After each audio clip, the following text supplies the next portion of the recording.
Avant de plonger dans cette histoire incroyable, pensez à vous abonner à la chaîne et à activer la cloche. Ici, chaque récit a quelque chose à dire, et vous ne voudrez pas en manquer un seul. Vladimir Petrov, 78 ans, portait encore avec fierté les traces de ses années de service. Chaque médaille sur sa poitrine racontait une histoire de courage, de sacrifice et de bataille livrée pour son pays. Décoré pour ses missions derrière les lignes ennemies pendant la Seconde Guerre mondiale, il était respecté de tous ceux qui connaissaient son passé.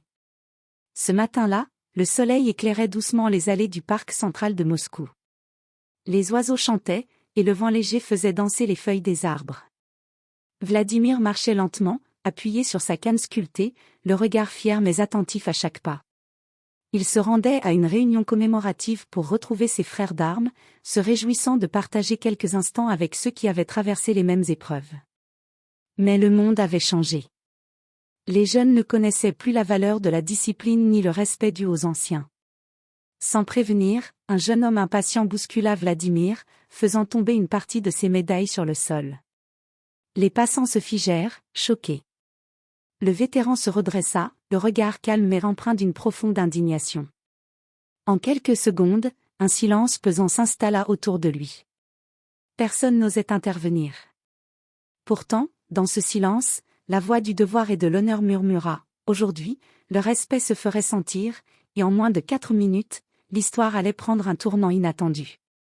Vladimir avançait lentement, ses pas mesurés et son regard fixé droit devant lui. Chaque mouvement était empreint de dignité, un témoignage vivant de ses années de service. Ses médailles étincelaient sous les rayons du soleil, comme autant de fragments de l'histoire de son pays. Soudain, un jeune homme pressé surgit, bousculant violemment Vladimir sans un mot d'excuse.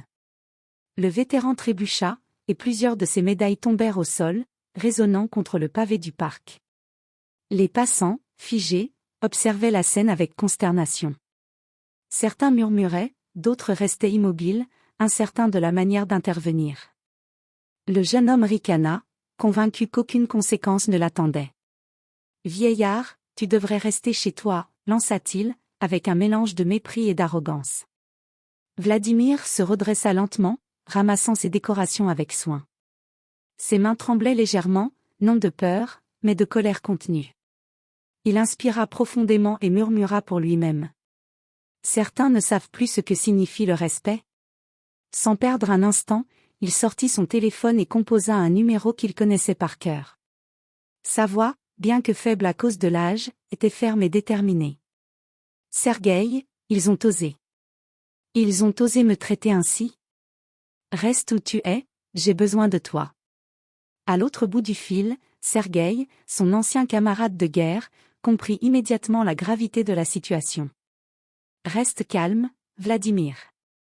On arrive. » Moins de 4 minutes plus tard, le parc qui venait d'être le théâtre de cette humiliation allait connaître un revirement inattendu. L'histoire d'un vétéran offensé allait se transformer en une démonstration de force, de solidarité et de respect, que personne n'oublierait. Moins de 4 minutes s'étaient écoulées depuis l'humiliation de Vladimir, mais chaque seconde avait suffi à faire naître une tension palpable dans le parc. Les passants regardaient, certains excités, d'autres intrigués, mais aucun n'osait intervenir. Puis, au loin, une silhouette apparut, Sergueï, vétéran comme Vladimir, marchant avec assurance malgré ses 80 ans passés. Derrière lui, plusieurs autres hommes et femmes, tous anciens combattants, se faufilaient entre les arbres et les allées, portant fièrement leurs médailles, comme une armée silencieuse de respect et d'honneur. À mesure qu'ils approchaient, le jeune homme arrogant sentit un frisson d'inquiétude parcourir son échine.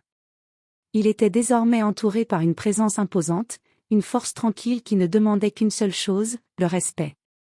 Sergueï arriva aux côtés de Vladimir et posa une main ferme sur son épaule. « Tu es en sécurité maintenant, mon ami, » dit-il, la voix grave et réconfortante. Les autres vétérans encerclèrent Vladimir, formant un cercle protecteur. Chacun d'eux respirait l'autorité et la discipline, des qualités que le temps n'avait pas érodées. Le jeune homme, pris de panique, recula instinctivement, trébuchant presque sur les pavés du parc. Sergueï s'avança vers lui, le regard perçant. « Tu viens de manquer de respect à plus qu'un vieil homme. Tu viens de manquer de respect à l'histoire, à nos sacrifices et à tout ce que nous avons donné pour que des jeunes comme toi puissent marcher libres dans ce parc. » Le silence se fit autour d'eux. Les passants retenaient leur souffle. Même le vent semblait suspendre son souffle, comme pour écouter la leçon que les vétérans allaient offrir. Le jeune homme bafouilla des excuses, mais Sergueï secoua la tête avec désapprobation. « Ce n'est pas la peur que tu dois ressentir. C'est le respect que tu dois apprendre. » Dans ces quelques minutes, l'humiliation initiale avait déjà commencé à se transformer en leçon publique de dignité, et le parc devint le théâtre d'un moment que personne n'oublierait de sitôt. Le jeune homme, toujours figé devant Vladimir et ses frères d'armes, commença à ressentir une véritable panique. Il avait cru que son arrogance passerait inaperçue, mais la présence imposante des vétérans, chacun portant fièrement ses décorations, changeait complètement la donne. Sergueï s'avança encore d'un pas, son regard fixé sur le jeune homme avec une intensité presque palpable. « Écoute-moi bien, » dit-il, la voix ferme et implacable. « Ce que tu viens de faire n'est pas simplement un manque de politesse. C'est un affront à des hommes qui ont risqué leur vie pour ce pays, pour que des jeunes comme toi puissent vivre en sécurité. Tu n'as aucune idée de ce que signifie le mot sacrifice. » Les vétérans autour de Vladimir restèrent silencieux, mais leur posture et leur présence suffisaient à transmettre une force colossale. Le jeune homme, tremblant, balbutia quelques mots, tentant de se justifier. « Je ne voulais pas, je ne savais pas. » Mais Sergueï secoua la tête. « Tu sais exactement ce que tu fais. Tu manques de respect à ton aîné, à ton histoire et à ton pays. Et cela ne restera pas impuni. » Vladimir, debout avec dignité au centre du cercle, prit la parole calmement, sa voix basse mais tranchante. « Je ne cherche pas à te nuire. Mais tu dois comprendre que chaque acte a ses conséquences. Ce n'est pas par la force que nous enseignons le respect, mais par la vérité et la justice. » Le jeune homme baissa la tête, incapable de soutenir leur regard. Les passants autour, silencieux jusqu'ici, commencèrent à filmer la scène avec leur téléphone, conscients d'assister à un moment exceptionnel. L'humiliation initiale du vétéran était sur le point de se transformer en un véritable rappel à l'ordre moral et social. Sergueï fit un pas en avant, indiquant que le moment de vérité était arrivé. « Tu vas t'excuser, maintenant. Et que tes mots soient sincères. Pas pour échapper à la honte, mais pour montrer que tu as compris. » Le jeune homme, les mains tremblantes et le visage rouge de honte, se préparait à parler. Mais ce qu'il allait dire allait sceller sa leçon et marquer tous ceux qui assistaient à cette scène. Le jeune homme tremblait, les yeux baissés, tandis que Sergueï et les autres vétérans le fixaient avec une intensité presque solennelle. Vladimir, toujours au centre, observait la scène calmement, laissant la tension croître autour de lui. Après un long silence, le jeune homme balbutia enfin. « Je suis désolé, vraiment désolé. » Sergueï haussa un sourcil, le silence retomba, pesant. « Ce n'est pas suffisant, » dit-il, la voix grave. « Les mots doivent venir du cœur, et tu dois comprendre pourquoi tu présentes ces excuses. » Le jeune homme, rouge de honte, leva enfin les yeux vers Vladimir. Il vit l'homme âgé, décoré, immobile mais droit comme un symbole vivant de dignité. Le poids de l'histoire de ce vétéran, de ses sacrifices et de son courage, se fit sentir. La foule autour retint son souffle. « Je n'aurais jamais dû vous bousculer, ni manquer de respect à votre âge ni à vos médailles. Je comprends que j'ai été injuste et irrespectueux, et je regrette profondément ce que j'ai fait, » murmura-t-il, la voix tremblante mais sincère. Vladimir fit un pas en avant et posa une main ferme sur l'épaule du jeune homme. « Ce n'est pas seulement une question de politesse, » dit-il calmement mais avec autorité. « C'est une question de respect, de mémoire et d'honneur. Chaque génération doit apprendre à respecter celle qui l'a précédée. N'oublie jamais cela. » La foule applaudit doucement, certains les larmes aux yeux. Les vétérans entourant Vladimir hochèrent la tête avec approbation, tandis que le jeune homme baissait les yeux, conscient que cette leçon resterait gravée dans sa mémoire. En quelques minutes seulement, un acte d'arrogance avait été transformé en un moment de justice et de respect universel. La dignité du vétéran, loin d'être entamée, avait rappelé à tous que l'honneur ne se mesure pas à la force physique, mais à la droiture et au courage moral. La scène dans le parc avait capté l'attention de tous les passants. Ce qui avait commencé comme un acte d'humiliation s'était transformé en un moment de dignité et de justice.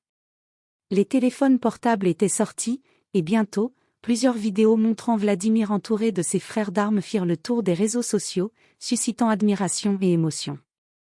Certains passants s'avancèrent pour aider Vladimir à remettre correctement ses médailles tombées au sol. Une jeune femme, émue, tendit un mouchoir pour essuyer la poussière sur l'une d'elles. Un homme plus âgé, lui aussi ancien militaire à la retraite, fit un salut respectueux aux vétérans. Chaque geste semblait réaffirmer que la société pouvait encore reconnaître et honorer le courage et l'expérience. Vladimir observa tout cela avec un léger sourire. Il n'avait jamais cherché la gloire ni la reconnaissance. Mais voir cette solidarité, ce respect spontané de la part d'inconnus, renforçait sa foi en l'humanité et en la transmission des valeurs. Le jeune homme, toujours à genoux, sentait le poids de la situation. Il comprit que l'humiliation qu'il avait infligée n'était pas seulement personnelle, elle avait été un affront à l'histoire, à la mémoire collective et à tous ceux qui avaient sacrifié leur jeunesse pour un avenir meilleur. Sergueï posa une main sur l'épaule de Vladimir et dit : « Aujourd'hui, tu nous as rappelé à tous pourquoi nous devons rester debout, même après toutes ces années. Tu nous as rappelé que l'honneur se transmet, qu'il ne disparaît jamais. » Vladimir hocha la tête, le cœur rempli de gratitude. Nous ne devons jamais oublier que le respect se gagne et se maintient, non par la peur, mais par la dignité et l'unité. La foule, émue, applaudit à nouveau. Le parc, qui avait été le théâtre d'un acte de mépris, était devenu un symbole vivant de solidarité, de respect intergénérationnel et de leçons morales. Vladimir, entouré de ses frères d'armes, savait que cette journée resterait gravée dans la mémoire de tous ceux qui avaient été témoins de cette scène. Le parc commençait à retrouver son calme, mais l'écho de l'incident résonnait encore dans l'esprit de tous les témoins. Vladimir, entouré de ses frères d'armes, se tenait droit, ses médailles à nouveau en place. Il sentait une énergie particulière dans l'air, un mélange de respect, de reconnaissance et d'émotion collective. Alors que les passants s'éloignaient progressivement, certains s'arrêtaient pour échanger quelques mots avec lui. Un jeune homme, timide, s'approcha et demanda : « Monsieur Petrov, pouvez-vous nous raconter ce que signifient ces médailles ? » Vladimir sourit doucement, le regard lointain. Chacune d'elles raconte une histoire de courage, de sacrifice et de fraternité. Mais ce n'est pas seulement ma vie que vous voyez ici. C'est celle de tous ceux qui ont combattu, qui ont donné, parfois même leur vie, pour que vous puissiez marcher librement dans ce parc aujourd'hui. Un silence respectueux s'installa. Les jeunes écoutaient attentivement, et pour certains, c'était la première fois qu'ils comprenaient pleinement la valeur du mot « sacrifice ». Sergueï, à côté de lui, ajouta : « Ce que nous faisons aujourd'hui, ce n'est pas seulement pour nous-mêmes. C'est pour transmettre un message, que le respect, la dignité et l'honneur ne disparaissent jamais, même avec le temps. » Vladimir acquiesça. Il savait que l'histoire ne s'arrêtait pas à ce parc. Les vidéos circuleraient, toucheraient d'autres villes, d'autres générations. Et peut-être qu'à travers ce simple incident, un jeune homme apprendrait à respecter ceux qui l'ont précédé, et à honorer ceux qui, par leurs actions, avaient construit un avenir meilleur. Alors qu'il s'éloignait lentement avec ses compagnons, le vent souleva légèrement ses cheveux gris. Son regard croisa celui du jeune homme humilié, qui, cette fois, se tenait debout, marqué mais transformé par la leçon. Vladimir sut que, d'une certaine manière, un petit héritage venait d'être transmis, la force tranquille de l'expérience et le poids immuable de l'honneur. Quelques heures seulement après l'incident dans le parc, les vidéos tournées par les passants avaient fait le tour des réseaux sociaux. L'histoire de Vladimir et de ses frères d'armes suscita une vague d'émotion à travers Moscou et au-delà. Les commentaires louaient leur dignité, leur courage et la leçon de respect offerte au jeune homme arrogant. Des journalistes commencèrent à se rendre au parc pour rencontrer Vladimir et ses camarades. Ils voulaient comprendre ce qui s'était réellement passé et raconter l'histoire d'un vétéran humilié, mais rapidement défendu par ses frères d'armes. La presse locale publiait des articles titrés « Un vétéran décoré rappelle le respect aux jeunes générations » ou « L'honneur d'un vétéran face à l'arrogance ». Vladimir, assis sur un banc avec Sergueï à ses côtés, observait les caméras et les micros, mais restait humble. « Je n'ai rien fait d'extraordinaire, disait-il calmement. Ce que vous voyez aujourd'hui, c'est simplement la solidarité et le respect entre ceux qui ont traversé les mêmes épreuves. Les vétérans présents furent également interrogés. Chacun d'eux expliqua qu'il ne s'agissait pas d'une question de revanche, mais de transmission des valeurs. Leur unité et leur force morale avaient transformé une humiliation personnelle en un exemple public d'honneur et de dignité. Les réseaux sociaux amplifièrent rapidement le message, des centaines de milliers de vues, des partages et des commentaires admiratifs. Des jeunes, touchés par la leçon, commencèrent à réfléchir à la façon dont ils traitaient leurs aînés et à l'importance du respect intergénérationnel. Même le jeune homme qui avait bousculé Vladimir fut contacté par des journalistes. Il reconnut son erreur publiquement et présenta des excuses sincères, conscient que cette journée resterait gravée dans sa mémoire et dans celle de tous les témoins. Ainsi, en quelques heures seulement, un événement qui aurait pu rester anonyme devint un symbole de justice morale et de solidarité, rappelant à tous que le véritable pouvoir ne réside pas dans l'arrogance, mais dans la dignité, l'unité et le respect des valeurs transmises par ceux qui ont sacrifié leur jeunesse pour le bien commun. Dans les jours qui suivirent l'incident, l'histoire de Vladimir et de ses frères d'armes continua de circuler dans Moscou et dans les écoles locales. Des enseignants et des éducateurs décidèrent de montrer les vidéos aux élèves pour illustrer l'importance du respect, de l'honneur et de la solidarité. Dans une école du centre-ville, un professeur posa la vidéo sur grand écran devant une classe silencieuse. Les élèves, captivés, observaient Vladimir debout dans le parc, entouré de ses compagnons, imposant par sa présence et sa dignité. Le professeur expliqua. Regardez attentivement. Ce n'est pas seulement l'histoire d'un vétéran ou d'un jeune homme qui a manqué de respect. C'est une leçon sur la responsabilité, sur le fait de comprendre et d'honorer ceux qui ont pavé le chemin avant nous. Les réactions furent immédiates. Certains élèves échangèrent des regards, réfléchissant à leur propre comportement. D'autres se levèrent et discutèrent avec passion, partageant leurs expériences personnelles de respect et de solidarité envers leurs aînés. Le jeune homme humilié devint un exemple à part entière. Il fut invité à parler aux jeunes dans un centre communautaire, expliquant comment une erreur pouvait se transformer en leçon grâce à l'humilité et à la sincérité. J'ai compris que l'arrogance et le manque de respect ne mènent à rien, confessa-t-il.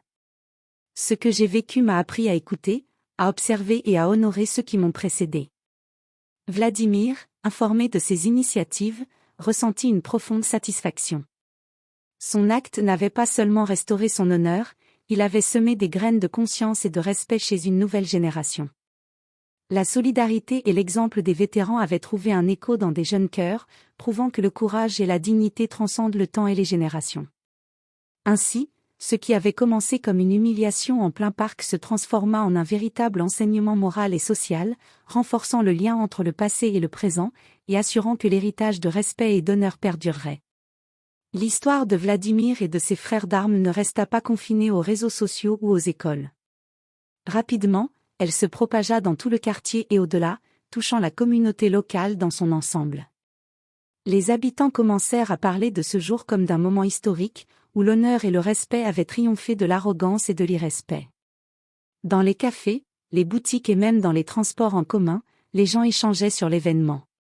Certains évoquaient la force morale de Vladimir, d'autres la solidarité exemplaire des vétérans. Tous s'accordaient sur un point, ce n'était pas seulement un vétéran qui avait été défendu, mais l'idée même que la dignité devait être protégée et respectée.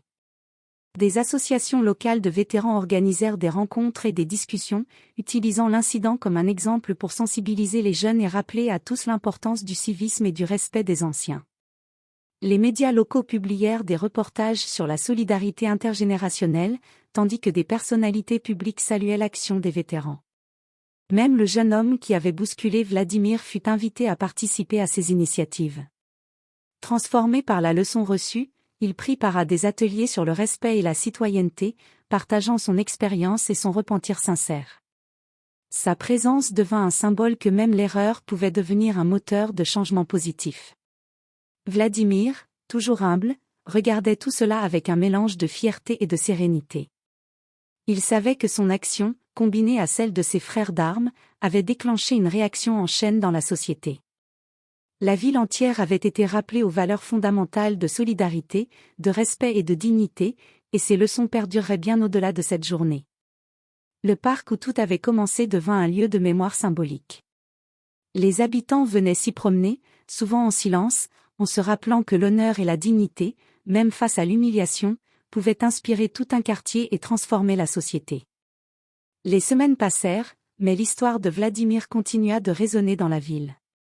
Le parc où l'incident avait eu lieu devint un symbole vivant de dignité et de solidarité.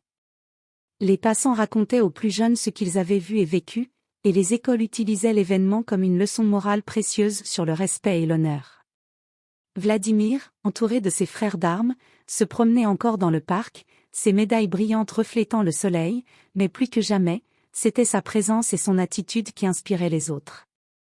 Les jeunes venaient lui poser des questions, curieux de connaître l'histoire derrière chaque décoration. Il répondait avec patience et humilité, partageant non seulement les récits de guerre, mais aussi les valeurs qui avaient guidé sa vie, courage, respect, loyauté et solidarité. Le jeune homme qui l'avait bousculé devint un exemple de rédemption. Transformé par l'expérience, il participa activement à des programmes communautaires, partageant son histoire et encourageant les autres à apprendre de leurs erreurs. Il n'était plus seulement celui qui avait humilié un vétéran, il était devenu un vecteur de conscience et de respect pour sa génération. La ville, touchée par cette démonstration de dignité et de solidarité, organisa une cérémonie symbolique en hommage aux vétérans. Vladimir et ses camarades furent honorés non seulement pour leurs exploits passés, mais aussi pour avoir rappelé à tous que la véritable force réside dans le respect et l'unité. Vladimir, debout au centre de la cérémonie, sentit une profonde satisfaction.